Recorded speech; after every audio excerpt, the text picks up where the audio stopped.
Good morning, sir. You're Justin Living.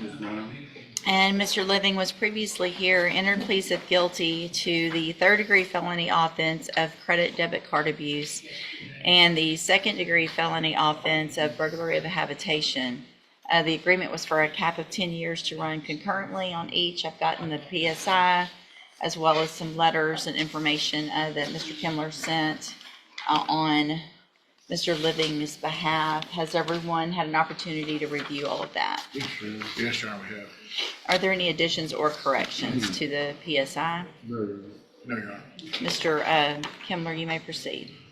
Your Honor, looking at the PSI, I'm sure the court... Mr. Kimler. I'm sorry, Your Honor. Looking at the PSI, I'm sure the court has noted his felony criminal history. I would just note that just looking at it, there's a lot of material in the PSI, but in closer inspection, much of this was either refused or dismissed.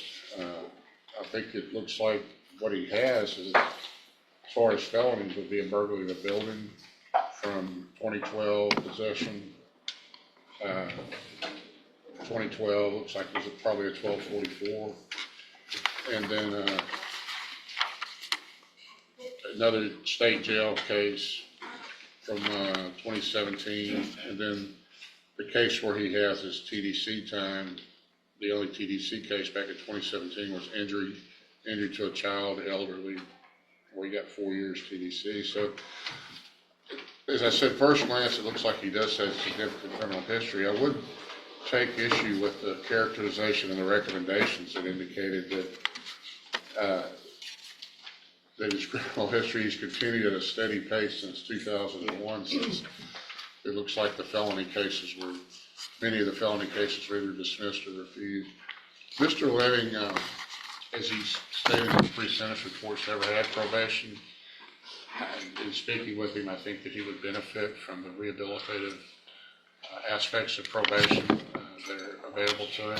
There's a suggestion that he successfully go to the moral recognition therapy and successfully complete that. I think that he could benefit from that. He wants to make the changes he needs to stay out of contact with law enforcement, the criminal justice system. The letters I provided indicate he does have some support, family support out there. He wouldn't be doing this alone, so we're asking for probation in this. Of course, the court, since there are two cases, the court could defer one and give him a conviction on the other one. If the court were to defer the burglary of habitation, that would expose Mr. Living to the full range of punishment of 20 years.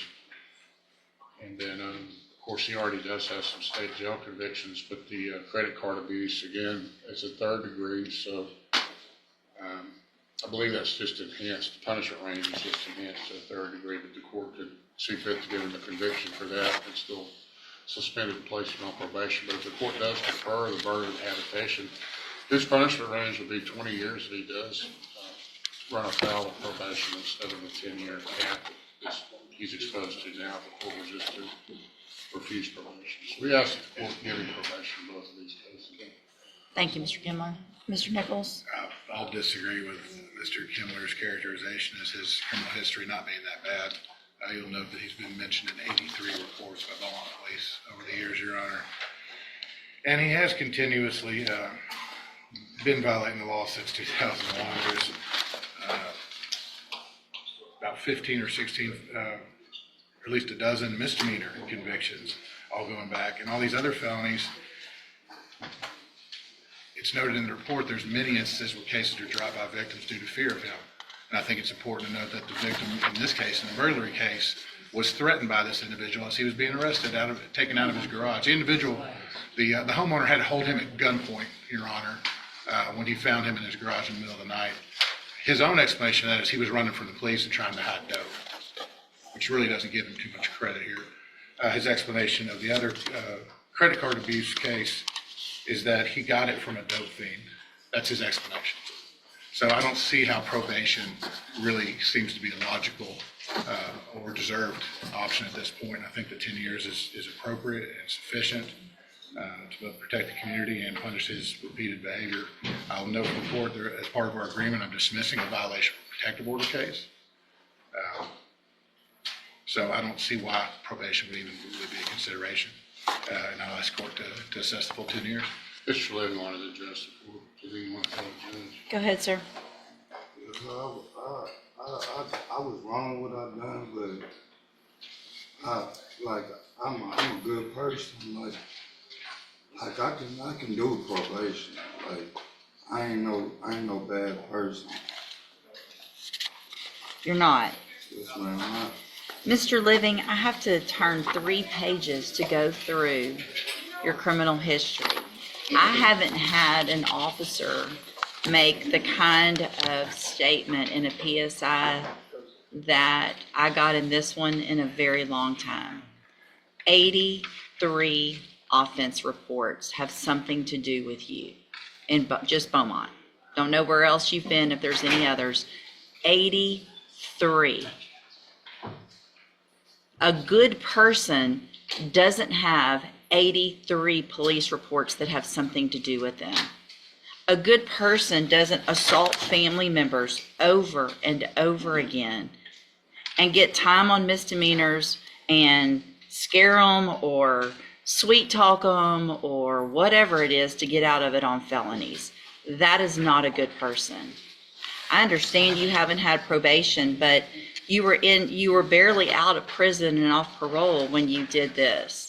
I completely agree. I mean, Mr. Kimler has pointed out some decent things, but there is no reason whatsoever that I would put you back on the streets in this community for any amount of time that makes any sense to me.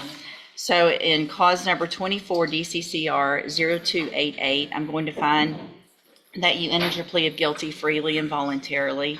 I'm going to find sufficient evidence to find you guilty, and at this time find you guilty of credit debit card abuse. Sentence you to a term of 10 years in the institutional division of the Texas Department of Corrections. You will receive credit on that sentence for any time that you've been in custody that the law gives you the right to receive. In cause number 24, DCCR 1100, find sufficient evidence to find you guilty, and at this time find you guilty of burglary of a habitation. Sentence you to 10 years in the institutional division of the Texas Department of Corrections. You will also receive credit on that sentence for any time that you've been in custody that the law gives you the right to receive.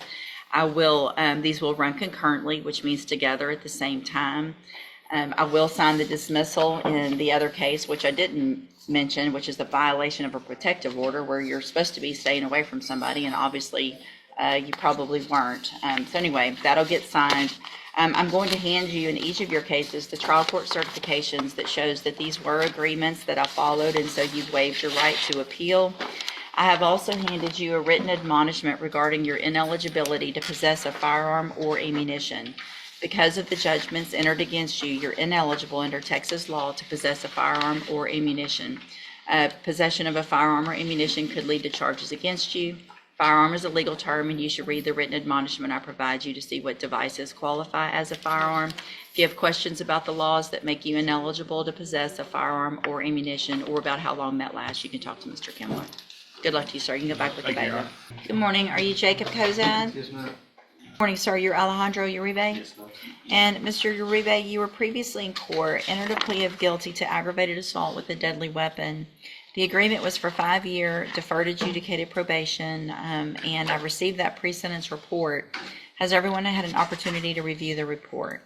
We have, Judge. Yes, sir. So I guess my issues, or my only issue with going forward with this agreement is your status. You're not here, it appears as though you're not here in the United States legally, and that you've been removed before and there's an ICE hold on you now. Is that correct? So, I mean, what does given a probation do? Just give him a probation and he gets deported and it sits on, we just let it go till he comes back again illegally or legally? I'm not coming back. I mean, there's ways to do it, obviously, Right. legally, but, okay. I mean, do you think the best thing is to go forward with I would just proceed on, Judge. with the plea? I mean, and if you do get out, so let's just do this. We'll just go forward with the plea, and then whatever happens, obviously in federal court or with any type of new charges over there. It looks like I have been handed an arrest warrant from the United States District Court Eastern District. So I think you will probably be taken from here. If there's a hold on you, you'll go straight over into custody, federal custody, and whatever happens over there happens. What I'm going to do is go along with this agreement. I'm going to give you a probation. If for some reason you get out during this probation period and you're here in Texas, then you obviously are required to go to probation, do everything you're supposed to, because if you don't, you could end up in prison for a very long time on this case.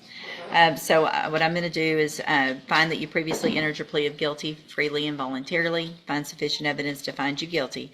However, at this time, I'm going to follow the agreement, defer all proceedings, place you on probation for 5 years. You're ordered to pay the $1,000 fine and to follow all of the rules and conditions of probation if that becomes an opportunity for you. Obviously, if you do that, in this case, this is an excellent opportunity because you don't have this conviction on your record.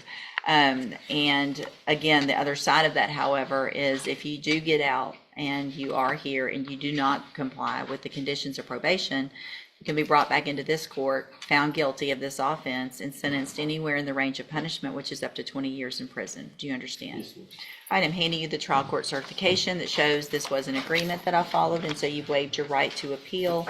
Probation will go over your documents with you today, and then we'll just see what happens, all right? You can give that back to Mr. Coleman. Thank you. Good morning. Are you Demetrius Miles? Yes, ma'am. And will your client waive the formal reading of the indictment? Mr. Miles, in cause number 24 DCCR 2478, you're charged with the second-degree felony offense of aggravated assault with a deadly weapon. That's from November 26th of 2024. And how do you plead to that charge? Yes. Are you pleading guilty freely and voluntarily? And are you pleading guilty because you did what they charged you with? I have here on the computer some documents that have your signature on them that the state has marked as exhibit number 1. Before you signed these, did you go over them with Mr. Parker? Yes. Do you fully understand them? And do you understand, if I follow the agreement that you've made with the district attorney, that you will be waiving or giving up any right to appeal?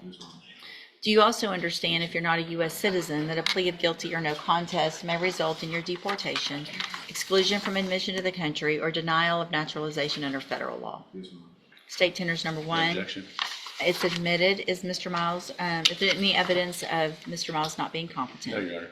All right, sir, I'm going to find that you entered your plea of guilty freely and voluntarily. Find that you're mentally competent and you understand the nature and the consequences of your plea. Find sufficient evidence to find you guilty, and at this time find you guilty of aggravated assault with a deadly weapon. Sentence you in accordance with your agreement to a term of 10 years in the Institutional Division of the Texas Department of Corrections. You will receive credit on that sentence for any time that you've been in custody that the law gives you the right to receive. I am making an affirmative finding of a deadly weapon in your case. I'm handing you the trial court certification that shows this was an agreement that I followed, and so you've waived your right to appeal. I have also handed you a written admonishment regarding your ineligibility to possess a firearm or ammunition. Because of the judgment entered against you, you're ineligible under Texas law to possess a firearm or ammunition. Possession of a firearm or ammunition could lead to charges against you. Firearm is a legal term, and you should read that written admonishment I provide you to see what devices qualify as a firearm. If you have questions about the laws that make you ineligible to possess a firearm or ammunition, or about how long that lasts, you can talk to Mr. Parker. All right, good luck to you, sir. You can go back with the bailiff. All right, are you Gabrielle Smith? Yes, ma'am.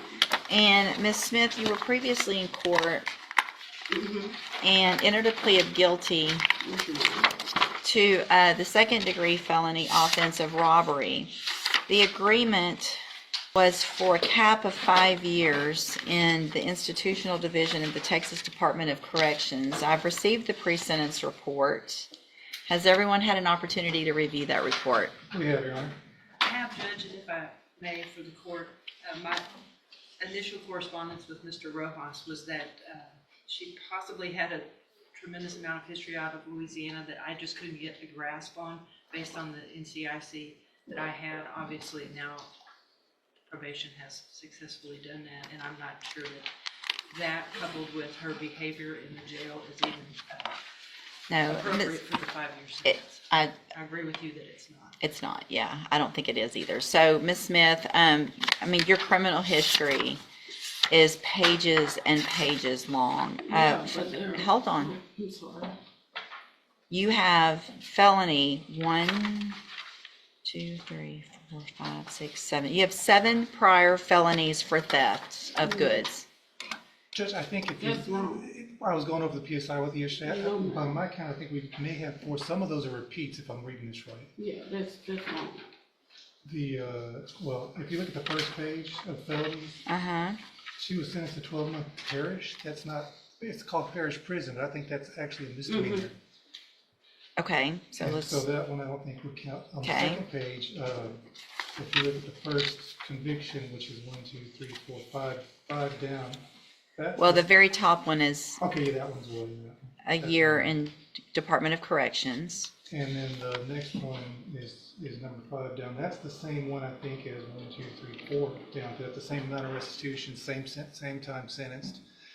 And she said that was all the same case. I've been locked up since 2016 to 19, and all those were supposed to be, from my understanding, I don't know what you call it, when they, So let's take one of those out that it's a mistake, okay?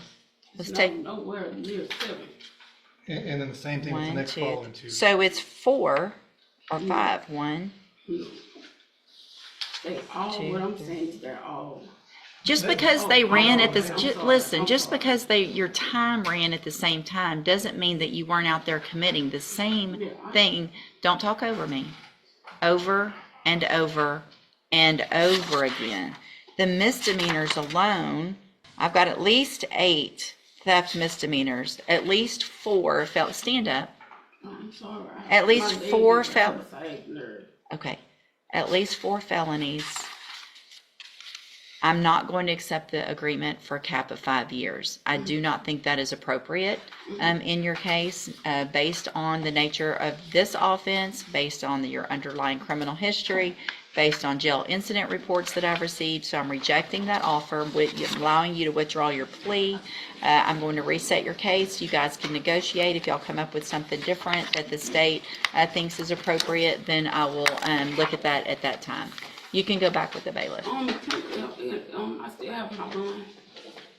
I still have a bond. You have your bond is set at $7,000. No, it was 10,000, but you did 1,000 for the, You said a PSI bond. Yeah, a Because PSI there bond. was a No, question- I'm withdrawing the PSI bond at this time. I am finding, based on the information that I have received in your pre-sentence report, that is insufficient. And at this time, I'm raising your bond to $40,000. ma'am. You can go back with the bailiff. 10,000, I'm not understanding how. Well, what we didn't know and what I didn't know and what Ms. Molfino didn't know at the time that this offer was made was the extent of your criminal history in Louisiana. Okay, well, So can I- go back with the, Can go I back, ask you one more question? what, yes? My original charge of assault on a police officer is not a robbery. She told me that I can, get re-indicted for assault on a police officer. I'm not understanding. Judge, that was also my Yeah, I'm not. Hold on, understanding. and when someone else, I'll let you talk. And so when someone else is talking, you let them talk, all right? That's respectful for everyone. I gave you an opportunity to let Ms. Molfino answer. Judge, in my review of the file, I think the case could be charged as either one, obviously with her criminal history, would show the amount of theft. This was an instance that was underlying of a theft that either got out of control and could be indicted as a robbery or an assault on a public servant. They're both the same second degree. Right. We will also, if we can't reach an equitable agreement that the court agrees with, be moving to use those Louisiana prior to times. Okay, all right. Mr. Rojas will go over all of that with you. You can go back with the bailiff. I don't understand. Ms. Smith, come back. Ms. Smith, come back come back. I just don't understand. You cannot understand, but you're gonna be respectful in this I'm court. very respectful. You're not Okay, being I'm sorry. respectful. I'm sorry. Because I think you do understand, because this isn't your first time being in a court of law. You've been in it numerous times in Louisiana, all right? When you walk out of here, you walk out quiet. There's no attitude, because things can get worse and worse and worse instead of better and better and better, right? Go back with the bailiff. Let's try it again.